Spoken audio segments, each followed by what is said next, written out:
Girolando Plus, mayor rendimiento y calidad.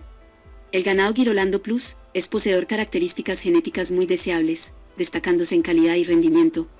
Para aprovechar estas bondades, la técnica de reproducción muy utilizada es la transferencia de embriones sexados, donde las receptoras culminan el proceso de gestación. De la mezcla manual de la genética Holstein y Gir proviene el Girolando Plus. El embrión es obtenido a partir de prácticas tecnológicas, con el firme objetivo de obtener ganado F1 o sintético. Por ser animales altamente genéticos, las vacas Girolando pueden producir el doble de leche que una vaca común, por lo cual las vacas Girolando generan producciones de calidad en menos tiempo. Hay factores que influyen en las etapas productivas de las vacas lecheras, como pueden ser manejo y cuidado, alimentación y factores climáticos. La raza Girolando, en climas calientes demuestra adaptabilidad, rusticidad y resistencia, por lo que los promedios de producciones lecheras son altas. La técnica reproductiva de transferencia de embriones sexados facilitan la tarea de repoblamiento bovino, ya que con una buena planificación podemos obtener los reemplazos en el momento adecuado, de acuerdo a nuestras necesidades. Al mismo tiempo seleccionar hembras o machos, según el fin de nuestra explotación ganadera. Como en todo proceso reproductivo,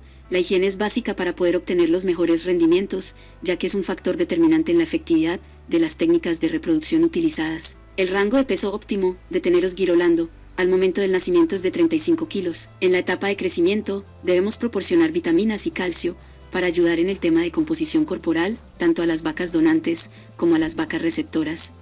Otra actividad recomendada es la purgación para que los niveles de productividad sean óptimos. Para complementar el mejor equipo, un animal con genética alta debe estar alineado con pastos, suplementación y manejo de primera calidad. Para obtener los mejores resultados, la principal característica del ganado Girolando Plus es la producción de leche, que el promedio de producción lechera está arriba de otras razas bovinas especializadas en leche.